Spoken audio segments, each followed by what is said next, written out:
you trust your crypto assets to centralized exchanges that actively sell your private information and front run your trades? Would you like to buy and sell your assets without any middlemen, intermediaries, or robots? Do you like paying slippage, fees, and having the price go up as bots steal from you on low liquidity decentralized exchanges? The solution is nodemarket.io. Set your guaranteed buy or sell price. No middlemen, no slippage, no bots, ever. Buy or sell 1, 10, or even 10 million tokens, and you never have to worry. OTC trades are between you and the seller or buyer, guaranteed by audited smart contracts and no human middlemen. Nodemarket.io.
Look at all those orders, man. You just keep going down the order book. All them orders. That's for Intwin. Ain't that a peach? All right. Let's see. Hello, hello, hello, hello, hello. Hello, hello, hello. Bring this back down to now. Type of sound we can. All right. All right. Let's see. Hopefully not too many of you are in the path of the storm, the superstorm. Hello, hello. Hello, hello, hello, hello, hello.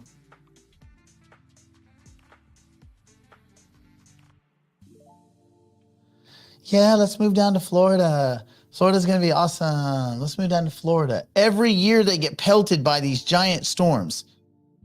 I don't get it. It's just like LA. Yeah, except that we don't have hurricanes every 6 months, man. No, but otherwise it's just the same. Oh, okay. Miss Lincoln, other than, the obvious, how was the play? Every year. Man, come on now. That's got to wise up. There's a reason that you can get such amazing deals. Amazing deals. They're like, oh, also don't ever go in the water because the bull sharks. Also, don't ever leave the road because there's alligators and crocodiles and shit. Oh, also there's these big pythons. Are they indigenous? Nope, they live here now and they eat everything. And don't try to have them as a pet because they'll sleep with you. You think they're cute and then they kill you. The minute that they sleep with you, the minute they're as long as you are, they eat you. You think, oh, my python likes to cuddle me. My python. He cuddles me. Bitch, he ain't cuddling nothing. He's just trying to size you up. The minute he is as long as you, that's how a python knows he can eat you. Man. Come on. Anyway, yeah. Hurricane Milton. That thing is like just a constant kick in the newts. A kick in the newts. Yeah, hanging shutters and all that crap. Ugh. I don't know, man. Yeah, it's nice and warm. Oh, yeah, the weather. And also, like, other than a few people I know, most people that go down there are like the least capable. They're like the people, I mean this, like, they're not the kind of people like Dawn that will hang shutters and stuff. They're like, I'm like, do you mow your lawn? They're like, oh no, I don't want to have a house where I have to mow my lawn. Okay, cool, but you're cool putting armor plating on when the storm comes? Man, come on, man. Must be some other reason you guys want to be down there. Oh, they closed the airports, yeah. Like getting out of Afghanistan to get out of that place. Thank the Lord for Dusty the Python guy. That's right. It is a retirement mecca. You're going to retire one way or another. You're either going to get sucked up into a dark cloud and spit out 700 miles away, or, whatever. Anyway, hey, if you like it, though. All right. Let's see. Let's go over here to this thing. Oh, yeah, man. What's going on? Okay, so we got some cool news, and then we will get to questions and all that. One, that documentary on Satoshi comes out today, I think. It says it comes out today.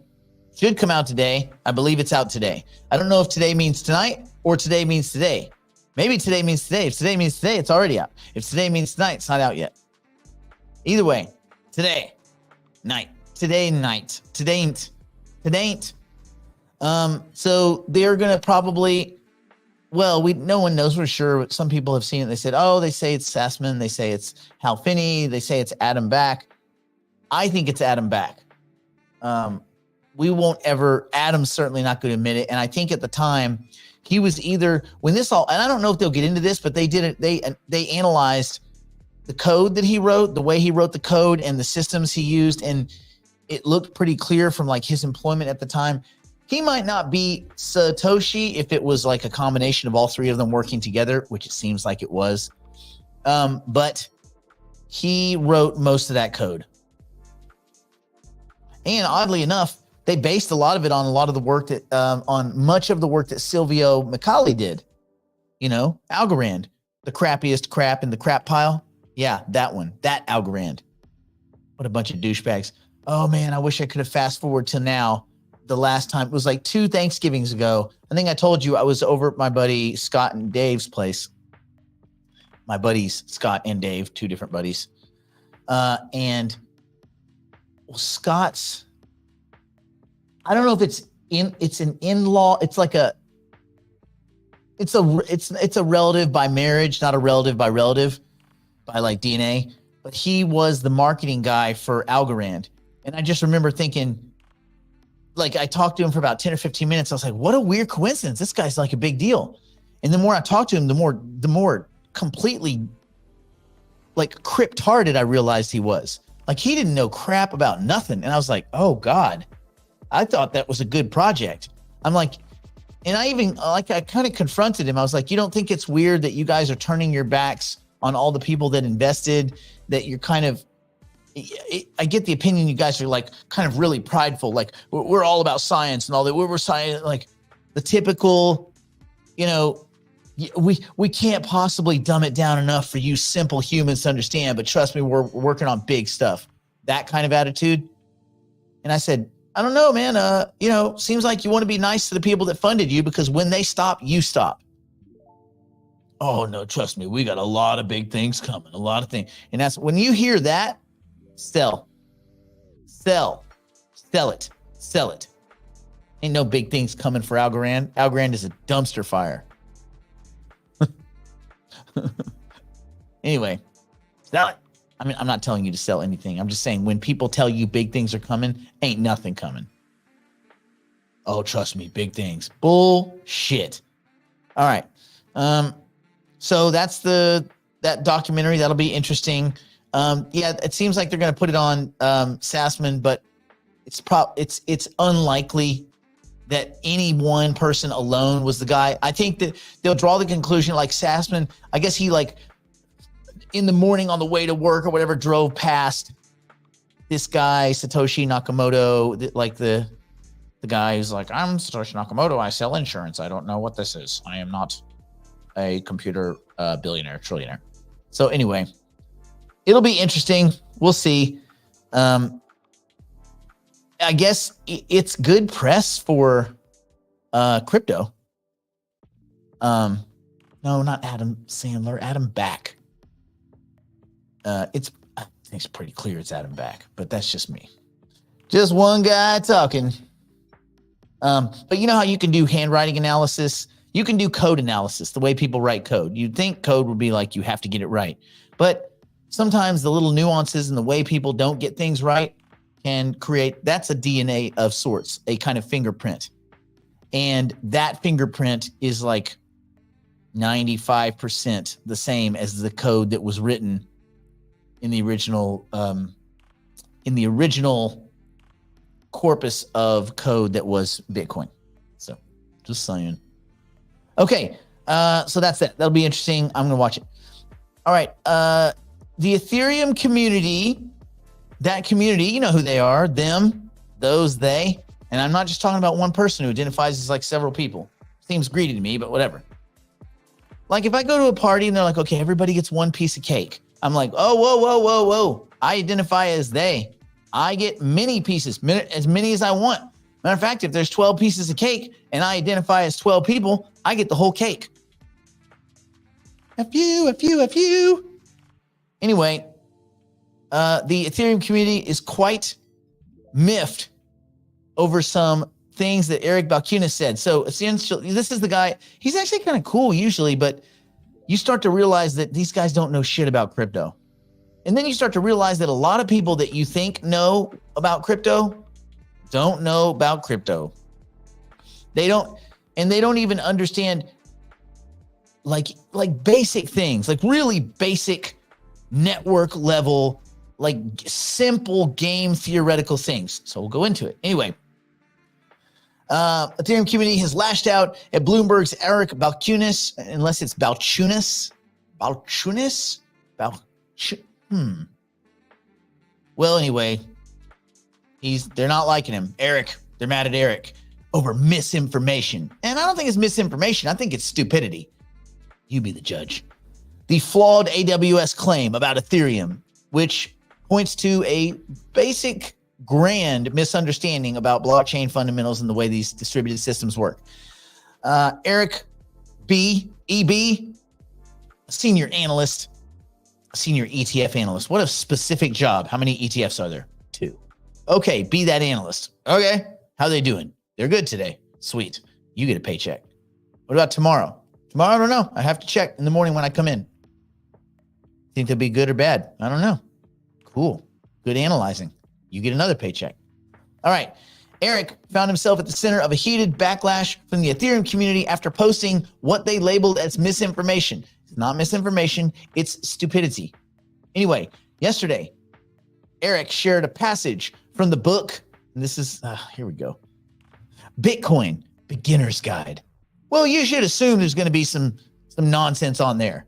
Anyway, it's a book by someone I'm not going to name because apparently it's got a bunch of bullcrap in it. Anyway, in the past, he had claimed Ethereum was not as secure as Bitcoin. He probably wrote this in 2014. Anyway, he said that in response to a crypto book recommendation request from Nate Garassi, the president of the ETF store. What does that even mean? That's just a big old mouth of bullshit. Anyway, the flawed AWS claim about Ethereum is circling. The passage that Balchunas quoted from the book stated that the U.S. government could shut down Ethereum by cutting off AWS. AWS is Amazon Web Services. For those of you who have been asleep for your whole life. Anyway, apparently 28.4% of the blockchain's nodes are hosted there, according to Ethernodes. Well, have you guys heard of the term 33% attack or 51% attack? Real quick, is 28.4 greater than or equal to 51? Okay, no. Is 28.4 greater than or equal to 34? 33.4? No. Weird. Okay, so because integers, no. Anyway, and we could actually go into the nature of a 33% attack. It's actually kind of cool. And you're saying, well, no, it's 51%. No, not exactly. It's more than a third. If more than a third, to keep it simple, if more than 1/3 of your network is Byzantine, And we all know what Byzantine means, right? No, you don't replace the word Ben Gortzel for Byzantine. Burn. No, Byzantine. Bad. Dubious. Duplicitous.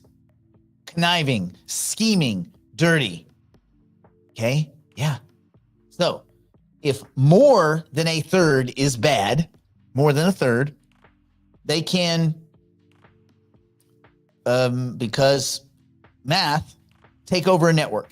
And where the 34%, so the 51% attack seems, that's obvious, right? If more than half take over a network, they can promote their own blocks and essentially rewrite the past. Does that make sense? So they could create a double spend attacks and things like that. We probably should have a whole day where we just go over that kind of stuff, right? Because it's the way Bitcoin works, it's essentially the longest chain. So it's the longest continuous, unflawed chain of data. And a chain would be a bunch of little blocks of data. A blockchain. You see where this is going? Oh, what should I do this one? Should I go strength? Oh yeah, strength this time. I'm going on strength mode, everyone. Be prepared. I don't know what might happen. Anything could happen. All right, so we'll get into all that later. Maybe we'll do that Thursday. Maybe we'll talk about the different kinds of attacks and how everybody used to think, 51% attack, and then it was really 33 point change attack, which is like 34% attack because you can take a third of the network. It's Byzantine, and then you can do all sorts of very clever things, and you can pervert the network. But not if you have less than that. And it is incredibly expensive to hold that amount of hashing power, hold that amount of network control for an extended time.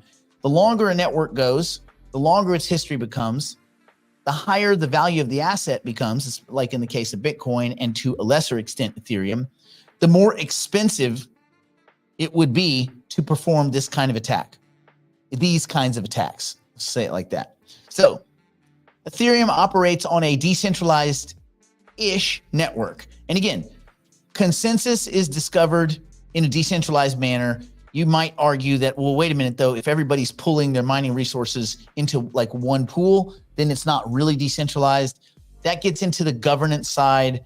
And yes, there is a good argument there, but we're going to save that for another day. But as far as the actual mining occurs, every node within the system maintains a full copy of the Ethereum ledger. I'm talking about Ethereum right now. Meaning that even if nodes hosted on Amazon Web Services were to go offline or to be switched off, they flip the switch, right? The rest of the nodes would continue running without disruption. They are unaffected by that which occurs at Amazon Web Services and AWS. If you have a node anywhere running, Ethereum keeps running. It doesn't just shut off. You can turn off all but one. There's nodes in space. You could EMP the entire planet. And as long as those Compton electrons don't rain upward and blow out that node or nodes floating in space, you're still fine. Because if you go back online, woo, everybody's back online. Woo, woo. Anyway, the nodes are hosted on private servers, home systems, cloud platforms, and they ensure that the network has redundancy, right? And so the blockchain doesn't rely on any single provider, let alone Amazon Web Services, to function. And so there was a guy, Anthony Sassano, who is an Ethereum educator, and he shared his frustration on the post by Eric Balchunas. We have to give him a cool new name. Ball chewer. That's bad. Anyway, Eric, on his post, they stabbed it, and they called it absolute blatant misinformation and complete propaganda. He directly criticized Eric, saying, "You should be utterly ashamed of yourself for even." Oh, we got to get a better voice. "You should be utterly ashamed of yourself for even sharing this. And you only deleted it because you didn't want to deal with people calling you out. A fool, an idiot." So the guy just copy and pasted a paragraph. And it's probably pretty clear these guys don't know shit about shit. Some guy with like weird platinum hair or whatever that's on Bloomberg. No one watches Bloomberg. The only reason we know this guy exists is because these guys were talking about Ethereum ETFs and other people weren't. They were talking about Bitcoin ETFs. This guy doesn't know crap. And I don't kind of expect him to know crap. But what he should have done is said, oh, I made a mistake. That was from some old obscure book.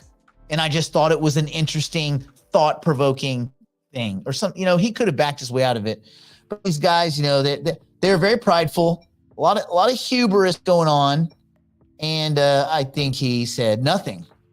And nothing is usually not the way to dodge being called a dumb idiot. If someone's like, you're a dumb idiot, you're just like, well, I kind of look like a dumb idiot.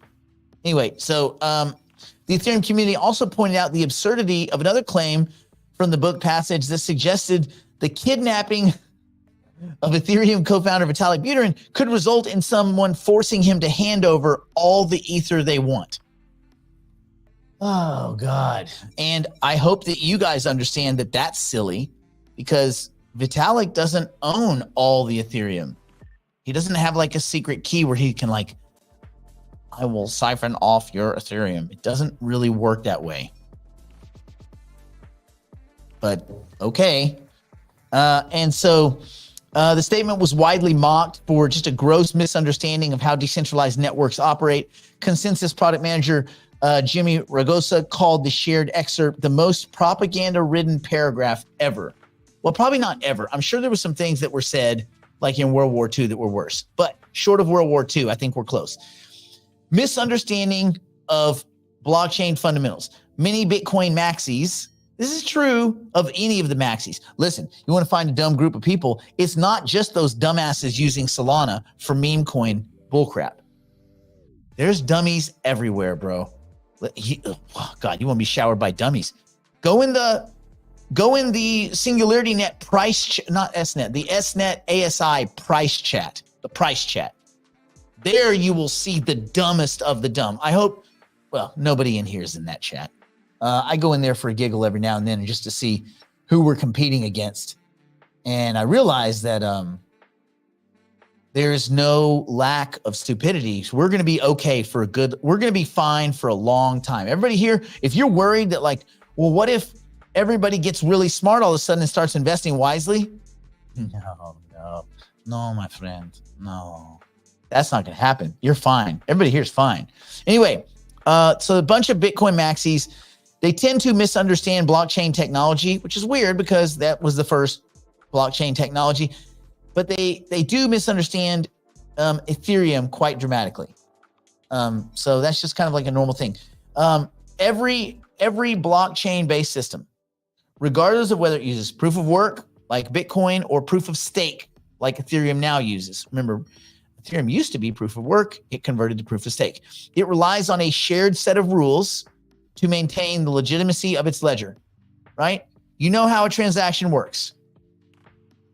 You make it, you send it, you agree upon it, right? And that's consensus, whatever way consensus is determined, whether it's proof of work, show me you did the work. Proof of stake, show me you have the tokens which relate to votes. Okay, cool. So whatever way we agree on this chunk of data, this block of data, we have to agree. Okay, this is the data.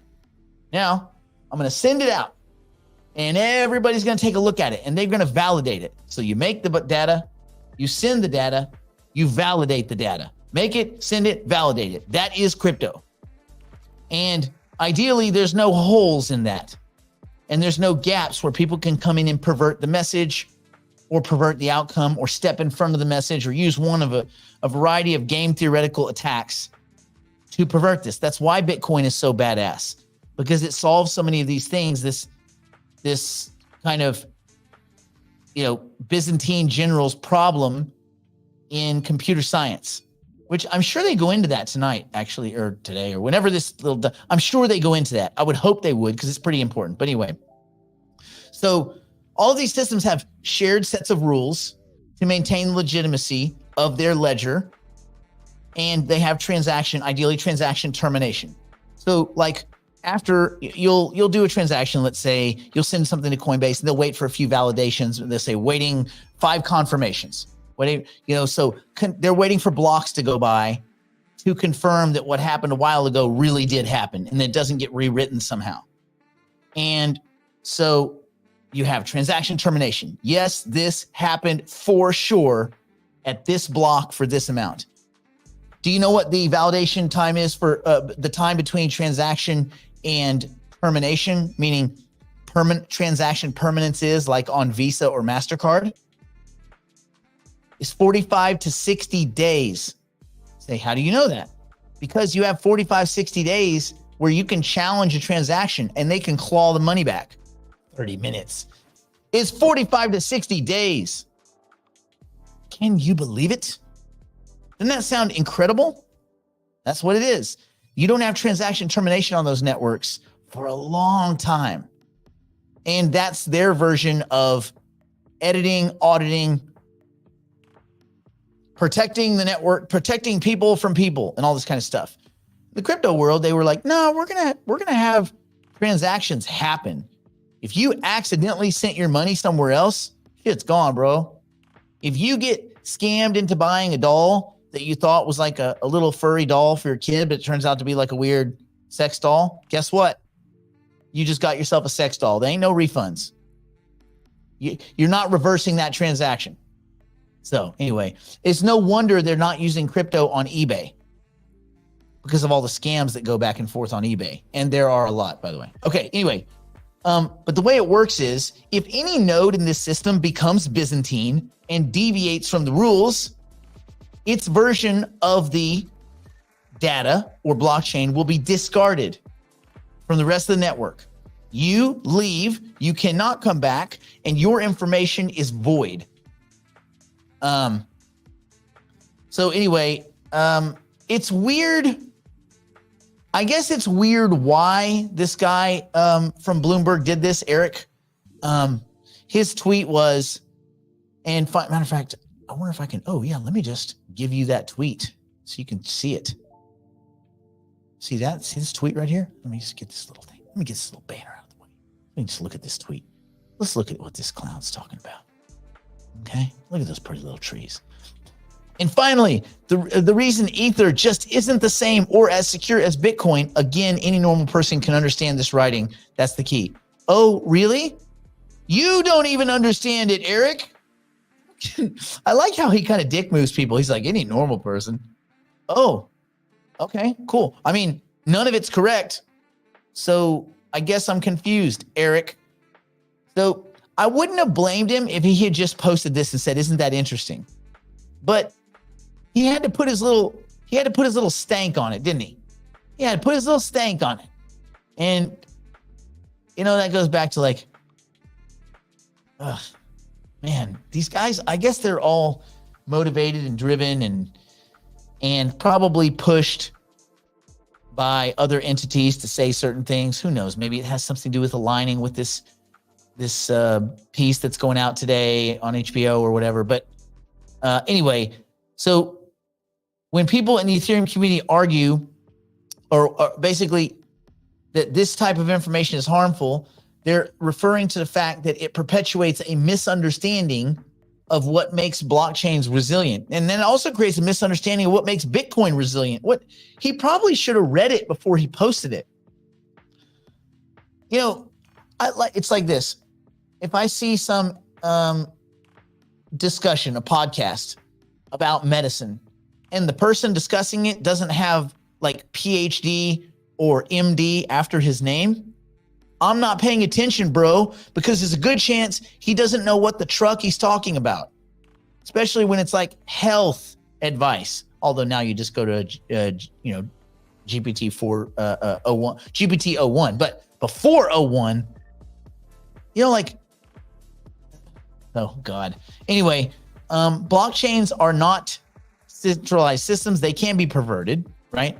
But they don't rely on a few key players, unless we're talking about Ripple, to remain operational. They depend on a distributed network of independent nodes, each one running the same software and having to follow the same rule set as everyone else. Everybody has to play by the same rules. And if you cheat, you're gone. If you're Byzantine, you're gone. So even during major events like the DAO fork, which I think we talked about that, which led to a contentious split in the community, the decision to fork the network was only effective because enough participants opted into the change. If it had forked and no one had carried on the torch, it would have just died. So if someone, whether it's Vitalik or anyone else, tried to unilaterally change the rules, they would just end up with their own isolated version of the network, which other people would not recognize nor participate in. That makes sense? You boys got that? Large Coke, pie, coffee?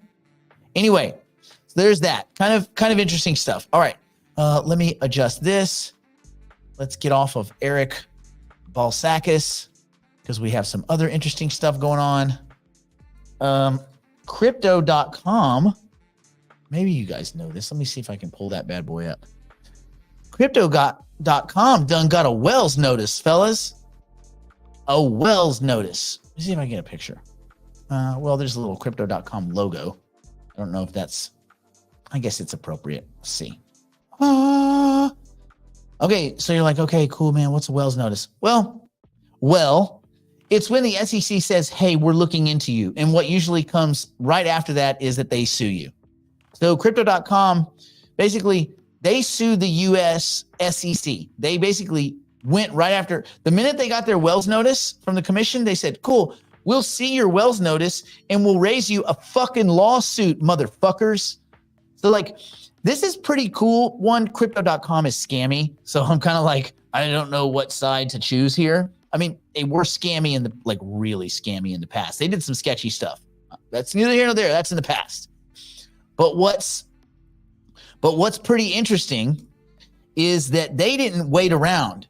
They got the Wells notice and they're like, cool, we're suing you right now, this second. Which you gotta wonder what's going on over there. What does Gary's day look like? Anyway, they are alleging overreach and unlawful rules, essentially stipulating the SEC's inconsistent treatment of cryptocurrencies, exempting Bitcoin and Ethereum is challenged. Crypto.com is seeking to protect the future of the industry. No, they're seeking to protect themselves, but that's fine. They filed suit against the SEC, and I think Gary is directly named in this lawsuit. I saw another article where it's like they are going, oh yeah. Oh, this is good. Hold on. Let me see if I can get this. This is what we need to be playing with. Get you some of that. Let me get this bigger here. Oh, snap. Eastern District of Texas, bitches. So they're going right after him. And this is kind of cool. I guess I kind of like it when these kinds of things occur. Oh, man, did it make everything big? Crap. Okay. Well, anyway, you've seen it. I got to make this smaller because I can't read it. I mean, it's too big. Okay. Crypto.com took things a step further, filed a lawsuit against the U.S. Securities and Exchange Commission, directly naming Gary G, Caroline Crenshaw, Jaime Lizarraga, Hester Pierce, and Mr. Uyeda. Now, who do we like? We like Hester, we like Uyeda, and everybody else is kind of on the fence, although Crenshaw, she's sketchy. She's real sketchy. Anyway, but we don't know if she's as sketchy as Gary, and we don't know why Gary became sketchy because Gary wasn't sketchy in the past. But, you know, people could put cash in your pocket and turns out you're sketchy. It's like, is that guy sketchy? He's one thick envelope in his back pocket from being sketchy. Right now, he's not. He's one thick envelope away. Anyway, and imagine these guys working with all of these super rich companies with tons of cash that they're literally printing out of nowhere, just out of the ether. And just seeing these people on these super yachts and all their, you know, like a Bugatti with a Bugatti in the trunk, anyway, so it must make them a little frustrated to be adjacent to all this success and just be a government shill. But anyway, the new lawsuit filed against the SEC was was Forest Dax Inc., a Delaware incorporated corporation doing business as Crypto.com. Forest Dax operates the U.S. arm for Crypto.com, and this suit is part of the wider pushback that the firm has been waging against what it considers as overreach by the SEC. In an action to preserve the future of the crypto industry in the United States, no, to preserve themselves. By joining other crypto firms pushing back against the overreach by a federal agency acting beyond its authorized powers. Agree. The case where Crypto.com decided to sue the SEC follows its receipt of a Wells notice from the SEC signaling continued regulatory pressure through enforcement rather than clear guidelines. I guess Gary is going to go right into the ninth inning, just throwing heat at people's face when they're not even on the plate. He's just throwing, he's going after the batter's box. He's trying to hit people in the parking lot. This guy does not give a shit. He's going out swinging. I guess he's like, hey, listen, I started throwing punches. I'm going to go down throwing punches. He knows he's over. Gary has to know his career's over. And any hopes he had of going to the Treasury, like being the director of the Treasury, he whistled bye-bye to that shit a long time ago. Anyway, despite signals from bipartisan voices that the next administration might adopt a more constructive approach to cryptocurrency, the SEC's current stance, often exceeding its legal boundaries, leaves businesses like this company with no choice but to challenge these actions in court. And the basic gist is that the SEC unilaterally expands its jurisdiction to make most crypto asset transactions securities, but then makes Bitcoin and Ethereum exceptions after getting pressure from BlackRock. Even the SEC's head, Gary Gensler, recently claimed that Bitcoin does not qualify as a security under U.S. law, but he wouldn't say why it will or won't. And you say, okay, but what about a fork of Bitcoin? Oh, those are securities. Why? If they are the same code, how are they securities and Bitcoin isn't? Securities. Why? Securities. I need my coffee. I'm going to smile. I have a very punchable face. That's Gary. That was the Gary voice for those of you who missed that. Anyway, the company that's representing Crypto.com, their legal arguments reduce the degree to which such an approach has been unlawful and a very inconsistent expansion of the SEC's authority far beyond the authority that was given to it by legislation. Meaning they're just making their own rules up. He's like, I am the law. Like he just puts out memos and shit, and those are laws to him. And the people that make laws, like in Congress, are like, Gary, bro, that's not what you do. Turkey. I don't think they say turkey, but he has a very punchable face. That part I'm sure about. And I think they all agree. Anyway, so basically the main thing is this is regulatory overreach with powers that were not given to Gensler and staff. He can't create these powers himself because he ain't Congress. So I guess it's kind of cool, very proactive.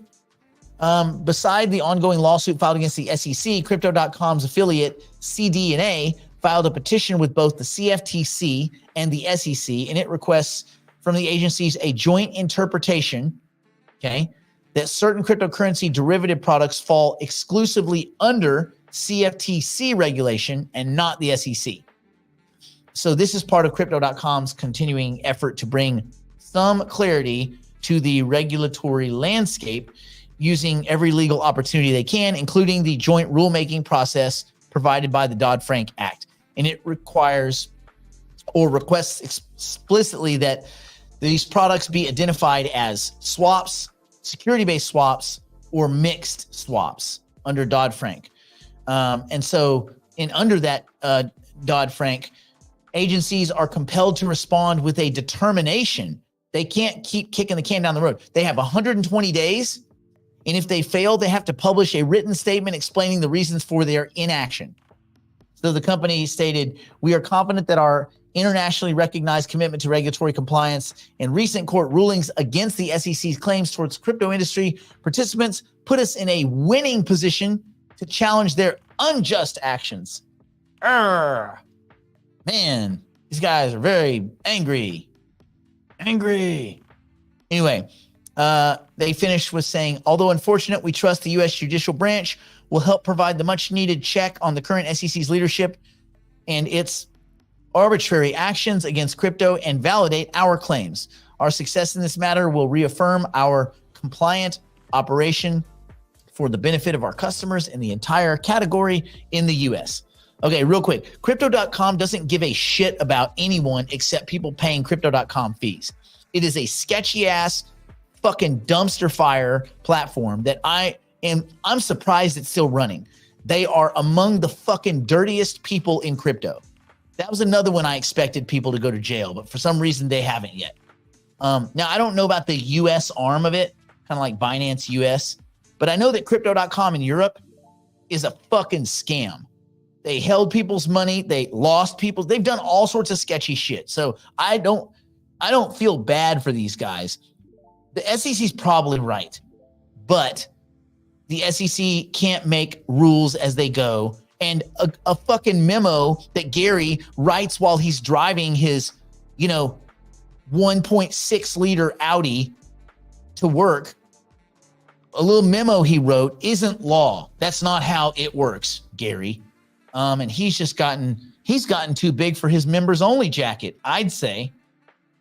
Get it? Because members only is like, anyway, got it. All right. So Crypto.com's seriousness about following regulations is underlined by the number of licenses and registrations it has obtained. Yeah, it has obtained them, and that's good. So you know who to sue when they go belly up or when they run. I think at this point, and also in the early crypto days, you saw a lot of people being scammy, but I do think that a lot of those companies were like, wait a minute. There's legitimate real money here. Maybe we should be not scammy and make a real company. So maybe Crypto.com has become a real company and not the company that will just seize all your shit, which they have done to many people. Anyway, and you try to get your stuff out. They're like, nope. Like, why not? Yeah, I just can't. What do you mean can't? Yeah, can't. Maybe hit us up tomorrow. Maybe you can get your stuff out. Anyway, let's see. In the U.S., it's registered as a money service business with FinCEN, which, by the way, anybody here can do in 15 minutes online. So that's not like a big deal. You can literally all do it. Why? Because my buddy and I did it because we were going to have some Bitcoin ATMs. Then I was worried about, oh man, what if they get robbed and people get shot and all this kind of stuff? And screw it. Anyway, but yeah, took us about 15 minutes. Anyway, it boasts more than 40 state money transmitter licenses. That's probably much tougher to get. So that's good on them. Its affiliate CDNA is further registered with the CFTC as both a DCM and a DCO. With these, it shows the company is committed to compliance with U.S. regulatory requirements and is proactively seeking clarification of the confusing issues at stake for the crypto derivatives market. Cool, man. So yeah, also the people at Coinbase, the Coinbase crew has some problems with what's going on over at the SEC. Paul Grewal. Anyway, Paul. He's the chief legal officer at Coinbase. He identified a bunch of inconsistencies in some of the legal assertions that were made by the SEC. His observations stem from recent developments surrounding the Legilex lawsuit, which prompted the SEC to file a reply brief. These guys are going back and forth and back and forth and back and forth. What I feel like probably happens is that whoever wins the presidential election probably punts Gary Gensler. Now, I contend that if Kamala was smart and she wanted to do one thing that would make her seem like she's pro-crypto without her ever having to utter the word crypto, because she probably can't even pronounce that correctly, she could fire Gensler, put Caroline in. People will be like, yeah, Gensler's gone. Caroline's probably as bad or worse because she's been groomed right underneath him. Basically, nothing would change, but he would get the election collateral maybe that she would need. Like maybe that would be enough. Oh, by the way, there's no universe, even in the multiverse, where almost everything is possible. I checked them all. There's not a single one where Mark Cuban is the director of the Securities and Exchange Commission. Because you have to be not stupid to do that, apparently. And while Gary Gensler is a dick and huge overreach, just a lot of hubris and just kind of overwhelming, just weird, prideful, just scummy pride. He's not dumb. Gary Gensler's not dumb. You're not dealing with an idiot. He didn't leave MIT because he's an idiot. Gary Gensler is incredibly intelligent. So I don't think Mark Cuban's a good swap. Now, on the Trump side, apparently there's a guy who left. He was a commissioner with the SEC for 5 or 6 years. I think from 2011 to 2015, but I may have my numbers wrong. He left the SEC. He now works for Robinhood. He's actually fighting a Wells notice they just received. So it will be interesting to me to see if because I think he's the one Trump would tap based on just interviews and things like this. It looks like he would be the guy.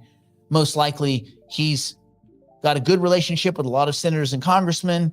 And even when he had disagreements, he was very thoughtful in the way he behaves. So that might be a good swap out for Gensler. But I think either way, Gensler's gone. Anyway, at least people are fighting back. At least the SEC, it's like in a boxing match. If you just go out and you're punching and the guy never punches you back, you can have the greatest round of your life because you just keep punching. But if you throw a punch and he hits you right back immediately, you're like, oh, shit. In your mind, you start realizing every time I throw a punch, I get hit. I better really think about the punches I throw. I better make sure these are good punches. Otherwise, I'm going to get destroyed, or at least a lot of collateral damage. If Gary's intelligent, he'd be into crypto. Well, he isn't into crypto. He was into crypto. What do you think he was teaching at MIT? He was teaching distributed systems. He was teaching crypto at MIT, man. Anyway, crazy stuff. So that's where we're at. Let's take a look at markets. And then if you guys have any questions, I don't think Kamala is stupid. I think she's simple. I think she's electable. I think she is thoughtful and like she's a good communicator. She's not a bad person. It's just, but those things are not the qualifications for a good career politician. Like being nice doesn't, so what? Being a communicator, that's effective because you have to be somewhat civil. You have to communicate with people and try to hash things out and find win-wins and synergies and ways that people, but she's not a genius. There are very few geniuses. So yeah, she's not a genius. And I'd like to have someone kind of smart to be president, but we're not going to get that. So if I'm not going to have someone smart, I'd rather have someone that's not going to bankrupt me with stupid, woke ass, dumbass policies that have already not worked their entire career. So that's just me. Just one guy talking smack. All right, let's go over and look at these markets, see what's going on. And if you have any questions that are not specific, like, should I buy this? Should I sell this? We will approach them. Otherwise, I'm going to curse you out. Some bad words.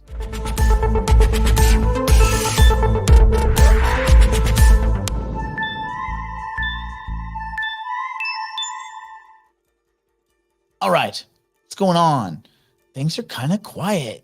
Everything's down 2-ish% across the board, except for some stuff, which is really getting kicked in the newts. Kicked in the newts. Betch, 7%. Ouch. 10% on the week. Also kind of an ouch. But look at XRP. There's no bigger newt kicking than those newts. Those newts have been nuked. Why? because it went over 60 cents on bullshit. Of course, it's going to come back down. Why? Because the SEC filed their notice of appeal, which was they were obviously going to do. That none of this, the absolute weird, self-important hubris of Brad Garlic Mouth and Chris Grand Larceny, thinking we won. You didn't win anything. You're just not in jail. I guess that's a win. Brad won. Why? He ain't locked up. That's true. In that case, CZ did not win, but now he's out. So he won? I don't know. So anyway, good. I mean, I'm not happy that XRP is down. I still own some. I wish it was higher, but it shouldn't be. It should be about 8 cents. It's got some utility, I guess, for moving money around. Their idea of moving money through exotic corridors makes a lot of sense. That's fine. Cool, but no one's using it. Their on-demand liquidity is pretty clearly, you can go look and see what's happening with XRP, and it's nothing. It's nothing. Not zero, but it ain't much. Not about as much as happening with Cardano, which is also pretty much nothing. It's just a bunch of people in a small culty group just peddling shit to themselves. And I don't know why they thought it was going to be so great. Oh, we have meme coins now. Wow. Awesome. Cardano's even slower to the uptake than Tron. Like, at least Justin, I will copy everything everyone else does, son. He copied Solana quicker than Cardano. So it's just like embarrassing. Anyway, off we go. Sui, I'm watching it. If it keeps coming up and people keep asking about it, I'm just going to watch it and see what happens. They have some big token unlocks coming. Charles talked highly of it. I don't much care what Charles has to say about Cardano, but I do listen if he's talking about another project. Charles is a smart guy. He's a legit genius. He's a whiny bitch and he cries a lot. And he has, I think, taken too long with Cardano, and it missed its chance. I don't think there's any universe where Cardano takes out Bitcoin, which was what he was asserting way back when, because mostly people just don't like Charles. And then his answer was, well, I'll just leave the community with $1 billion, which he is. And everybody's like, yeah, decentralized. Like, this has nothing to do with decentralized, bro. One, Charles just wants to be out of it, have his own money, go do his old philanthropy and all his other bullshit, go chase meteorites and elephants. He doesn't give two shits about crypto. This is in the past, bro.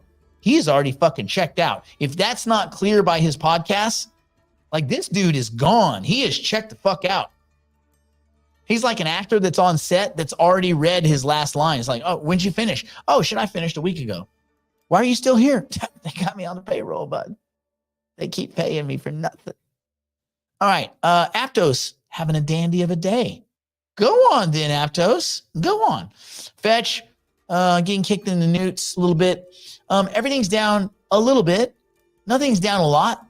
And again, 4 or 5% in crypto, it just ain't much. Doesn't mean anything when you can go up 8, 10, 12, 15, 45, 60% in a day. Being down 5 or 6%, it's not that bad. Plus, for a lot of the last couple of weeks, things have been going up. So it makes sense things melted down a little bit. Give up some of the excess. That's really about it. There's just nothing all that exciting. Oh, I'm watching Igen. Why I'm watching them, or how they pronounce it, Elgin. They had a little problem where, like, $5 million that was supposed to be locked up. Turns out it wasn't locked up. Turns out it was not at all locked up, and people sold those locked up tokens. And so that caused a little dismay. I'm curious. I'm very curious why it's up today. When they basically perpetrated a fraud, or at least a big fat lie, and got caught. Why are they anywhere near their all-time high? They have an incredible Twitter marketing campaign. They are spammy, dumpster fiery, kind of grimy, kind of grimy marketing, kind of like Solana, kind of grimy marketing, kind of like Chainlink, just grimy, spammy marketing. I mean, kind of like Fetch. Spammy, grimy, bullshitty. We do all this kind of stuff. Multi-agent. Like, no, you do nothing. You have nothing. You talk a big game. You actually do fucking nothing. Anyway, so yeah, I'm watching them. It's a curiosity. Curiosity, Governor. And then, yeah, everything else we're just kind of watching. So we'll see what Hypercycle does as it approaches this fork. I thought it was funny that Ben came out. Ben real quick came out to all the groups. Like, oh, no, listen. Any fork, we wouldn't call it. He's like, first of all, nothing's confirmed yet. But we know the name's not this. We know, like, he has a lot of details for a thing that doesn't exist. He's got a lot of he provides a lot of clarity on the thing that he said doesn't exist. So I thought that was kind of funny, but whatever. Good for him. Let's see. Have I ever looked into Civic? I don't like the Honda Civic. It's too small. I know that they made some changes in the last few years. It's just not interesting to me as a car. Yeah, go save Africa. That's right. I mean, I thought they were already going to save Africa years ago. He's talking about this big deal with Ethiopia and Nigeria and the students and all this. It's all bullshit. He's bullshitting like everyone else is. Everybody's bullshitting. Everybody's lying. You know, this is one of the reasons I like Twin. Okay, yeah, their launch didn't go off. It should have been a year ago, whatever. But you know what? They actually have a product. You can make a digital twin and put that son of a bitch to work. You know how many, I think Deepak Chopra's twin is, it's like some ridiculous amount of times that thing is being questioned, like 30 or 40,000 times. Like in a small amount of, like in a small time period, people are just hammering his twin and asking questions. So these things, these celebrity twins, that's going to be a thing. And just in general, I think it makes a lot of sense to build a twin. Even if you just want to keep grandma alive, well, you're probably not going to be able to do it. Just at some point, we're going to have to turn off that machine that keeps her heart pumping. But you know what? We can make a digital twin of grandma. We can have grandma forever. We can scrape her media, her social media, all her pictures of porcelain cows. We can take all those porcelain cows. We can put those in her twin vault. We can build this amazing representation of grandma. And grandma can be around long after the skin suit the meat bag grandma has been disconnected. Now, some people might want grandma, a lot of grandma. I don't know. Anyway, so I guess I would just say, there's a lot of these projects that when you look under the skirt, it's just bullshit. NewNet, well-intended bullshit. CGV, Cogito, absolute bullshit. Like absolute zero, negative 273 degrees Kelvin, and Cogito, absolute bullshit. Hypercycle, a utility token for the purpose, a commodity for fueling your node factory, formerly Hypershare, for the purpose of participating in AI compute. And as that continues to expand, and I don't think it's going the other way, we get to participate and we get to make money. Cool. I don't really care what the token costs. It's cool when it goes up, unless you're filling nodes, right? So I guess that's where I would fall in line. Sophia, total dumpster fire shit show, never got started. Rejuve doesn't even need a token. Like there should be no Rejuve token. It makes no fucking sense at all. It's not a crypto play. Just a way to fund that company for a couple of months until they ran out of money. And they did, because the sale was a shit show. I don't know enough on IGN to really talk about it, other than their behavior outside of their project is very spammy. So I'm initially suspect, but we'll reserve judgment until we do a little bit deeper dive. Singularity DAO, as much as I don't like Mario, they do actually do stuff. They have those pools. They have yield farming. They have all of those things. So you got to at least give them credit for they do have pools. They're not always functional. They cut corners on code. Yes, maybe. But they have a functional site. They do serve a purpose. They do launch tokens. Singularity DAO is a real product. It is a real thing. It is the only real thing in Singularity Net's entire ecosystem. It's the only one. Storage A, data. Is it spammy and kind of memey? Yeah, a little bit. Is there value for it? Yes, I think so, because data is running out, especially for the training of these large models. Harmony 1, it's a layer 2. It's funny that 1 is a 2. 1 is a layer 2. Will there be a bid for it in the future? I think so, but it's a gamble. Sia Coin, even a spammier, memeier, garbagier data play. But people like cheap stuff. It's quite cheap. People probably would like that stuff. And in a bull market, it probably does okay. Zcash privacy coin, a lot of exchanges are delisting privacy coins right now. It's going to be interesting to see how that goes. Flow is garbage, and I only keep it on there because it's the biggest mistake I ever made. Arweave, I probably on Flow. I bet you. You want to see how much money I spammed into that thing?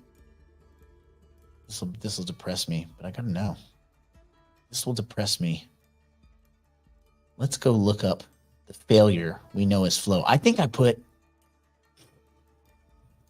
I think I put some good money in there. I'm gonna make an admission right here. Flow, where are we at? What did we do?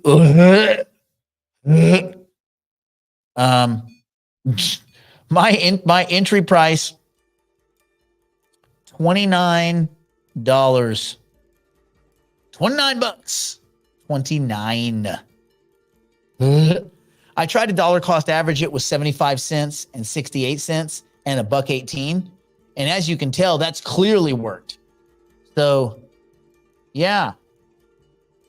That was not good. That did not work. I think all in all, I'm probably out 130K on that one. If I sell it, I'll wait. This might be a good year to sell it. Just sell it against some other. Anyway, yep. Okay. Jupiter. Oh, Arweave, good company, but had some spammy price behavior, which we're a little bit uncomfortable with.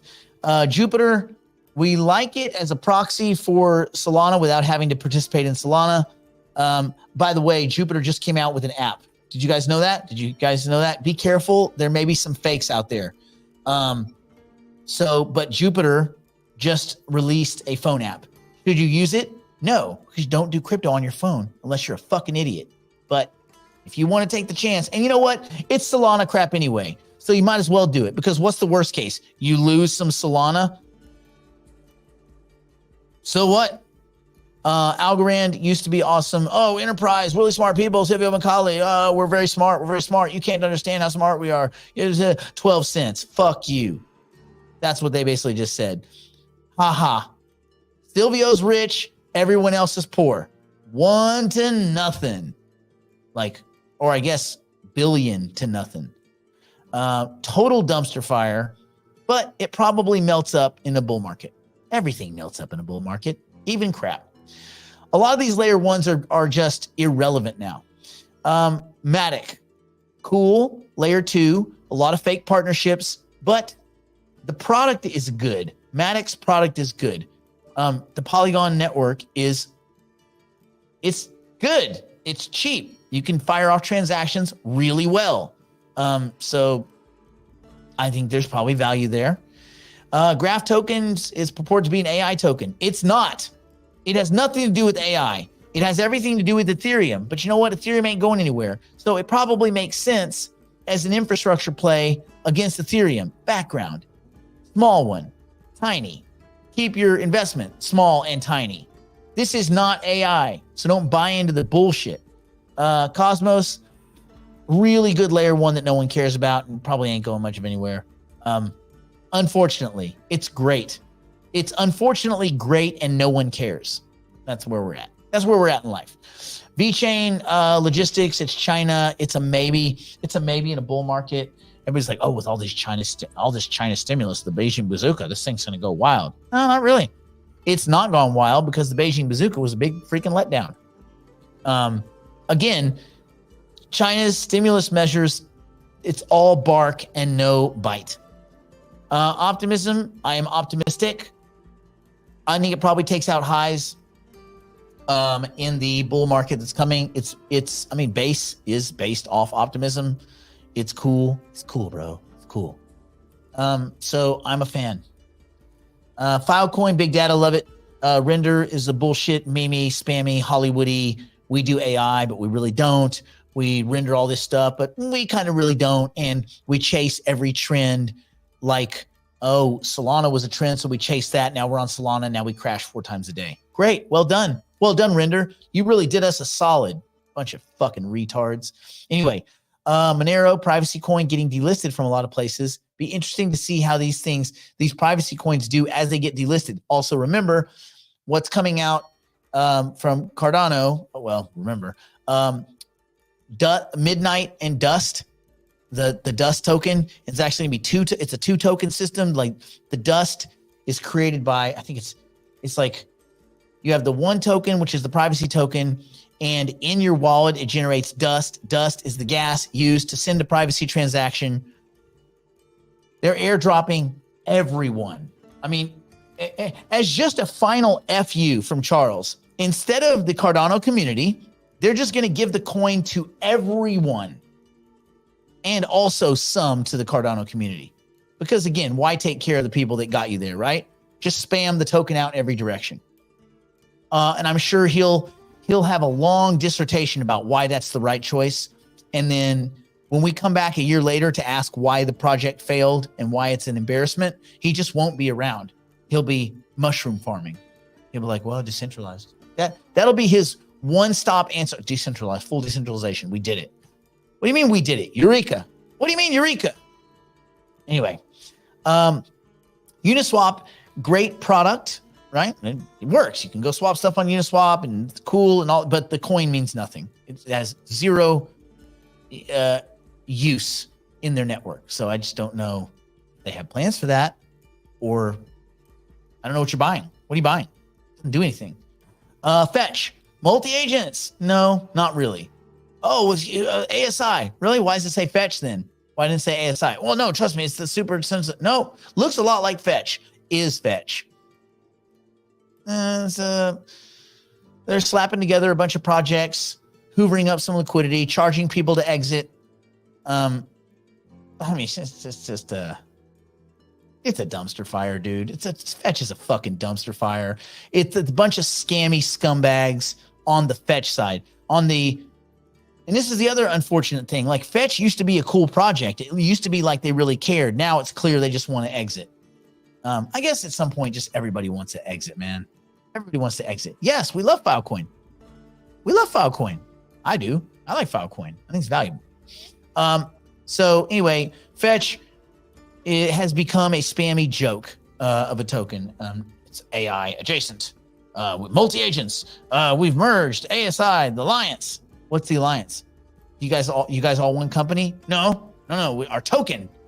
A token alliance? Yes.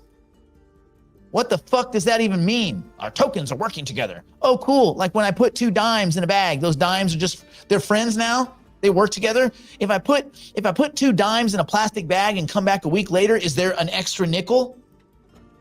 No, because it's just 2 fucking dimes in a bag, stupid.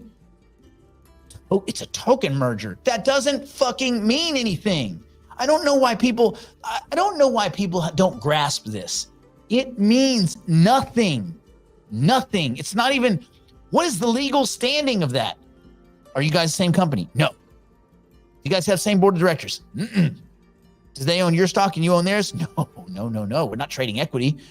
It's our funny money token. Oh, weird. Huh. So what is it exactly? It's Chimera. No one knows, and we can't go to jail as far as we know. Oh, cool. Well, fucking bravo then. So everybody that buys into it, just what are they buying? We're working together. We're going to do some amazing things. Right. Token merger. Anyway, so fucking stupid.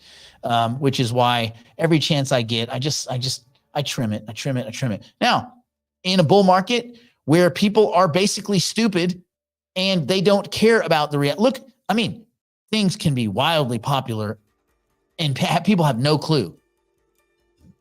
GameStop, Hertz, Ford, AMC. You can just keep going down the list of failure after failure after failure after just poor governance, poor company, terrible fiduciary, greed, graft, corruption. I mean, all of it. No one gives a shit. They get on Robinhood. They don't even know what the fuck they're doing. I want to buy some. I want to get it. I want to get it. Options, because my $4 can buy 17, whereas before it would just be $4 and buy. How do I sell? I don't know how to sell anything. How do I sell stuff? There's a sell button. What? I have to do that? Why is the price going down? How come I can't get my $8 back? Because it's lower than when you bought it. I don't understand. Where's my $4? Bitch. So just because something's stupid doesn't mean it won't go up. So I'm certainly not saying that these things, because I don't do or don't like them, won't go straight up in a bull market, or if NVIDIA discovers something amazing, or if a new model comes out, the O1, an iteration of O1 that's even more amazing, even though all of the AI people are like, it's bullshit, doesn't do anything for me. Like, I know it doesn't do anything for you except make it more embarrassing that you guys got it wrong by shitting all over transformer networks. And now they are just doing all the work that all you guys are supposed to be doing. Anyway, oof, we got some baby rants in there. Not a real rant, but like some baby rants. Anyway, moving right along. Aptos, spammy, but interesting. Because I think it's the same spammy, scummy dudes that were pushing, a lot of them, not all of them, but a lot of them that were pushing Solana that are not incarcerated. So my guess is this thing probably performs quite well. Price-wise. Is the world going to be using Aptos? Oh, I don't think so, my friend. I don't think so. But maybe they still have some really good ties over at Facebook, and they convinced the Zuck to start using Aptos on Facebook. Do I think that they will? No, I do not. Because I think if Zuckerberg was going to have another try at that, he would do it again in-house. He's not going to just give banking the whole world to Mo Sheikh and the other jackwad over at Aptos. But I think this thing probably takes out highs in a bull market. It's been doing well. I don't see any reason why it wouldn't. And it hasn't had its big run yet. It probably does take out $30-40, but there's no way to know. Sui, just going to watch. I'm just interested. I'm going to wait till a lot of these token unlocks occur. They got a lot of tokens about to hit the market. I don't want to be anywhere near it when that happens, but it is interesting to watch. Cardano is going to keep failing because no one cares. Doge, I'm not sure why people care, but that if any project below number 8, you just can't say anything. There's nothing you can say if you're below Dogecoin. You just can't say anything because the answer is why Doge? No, I don't care. Oh, with game theory and sort of why Doge? Well, because people are I don't want to hear it. The Doge meme coin, if it's ahead of your project, then at least right now your project is not that interesting. If that's your goal, if your goal is get market cap high, until you beat Dogecoin, shut the fuck up. STFO, shut the fuck up. You say it real quick like that. People don't know what you're saying. You say, hey, shut the fuck up. What? Didn't say anything. No, you did. You said something. No, what? Shut the fuck up. Wait, what'd you say? You said it. No, I didn't say it. Anyway, number 8, bro. Number 8. XRP. XRP. I used to be a big believer in XRP. No longer. The team is just scummy. Ethereum and Bitcoin. When in doubt. 1 and 2, baby. 1 and 2. All right. There. We got through it. We did it. Stay in school. Well, yeah, remember? the one he was pushing for is that's the team that pivoted and created Aptos, the DM stablecoin. Remember? And it wasn't a CBDC. It wasn't a central bank distributed. It was just a big stablecoin that they were going to push. They were going to do home loans and all sorts of stuff. Can you imagine getting your home loan from Facebook? I got an adjustable rate Facebook loan. Well, why not? Stranger things have happened. Anyway, stay in school. Don't do drugs. Don't do the thing my poor and solve a drunk, sugar meth grandmother or Brandon wouldn't do, which is very little. We'll see you tomorrow. I would just go watch this this documentary-ish piece on Bitcoin, and that'll be something fun to talk about tomorrow. Investment-wise, just be smart. I think the main thing people don't do right now is when you see people getting angry over the prices, they're over-invested. And when you see them getting snarky when prices are going up, they didn't invest. Those are both you things. If you under-invested, it's because something's telling you not to invest. That's fine. That's okay. If you're angry at prices going down, you're over-invested. You're over-invested. This should mean nothing. Oh, it's down 2%, 4%, 6%. It means nothing. You're not cashing out today. So if prices of markets are making you angry, unload your shit and take a breather. You don't want the stress in your life of earning money and then deploying that money in your investments, and then the stress that you're not rich yesterday, and then the stress that the price is down 2%, and then you're being a dick at home. Stop it. Stop it. If you're angry, you're overinvested. So de-lever. De-risk. Don't de-lever. You should have no leverage already. De-risk. Pay off some credit cards. Cool your jets. Go paint a pumpkin and give it a happy face, and then just stare at it all October and remind yourself that there's more important shit than the price of crypto every morning. I mean, I don't know what that is, but I'm sure some of you guys could come up with stuff that's more important than the price of crypto, even though I can't.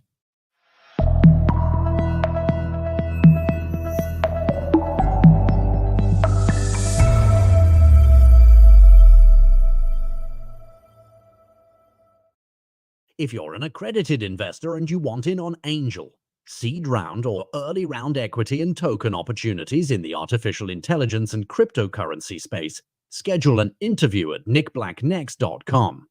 In life, you can either be really good, really lucky, or just be first.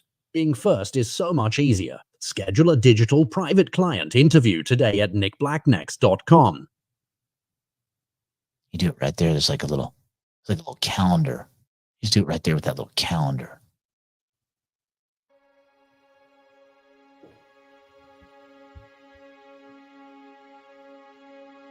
Terrified, wandering mind, the seams have come undone.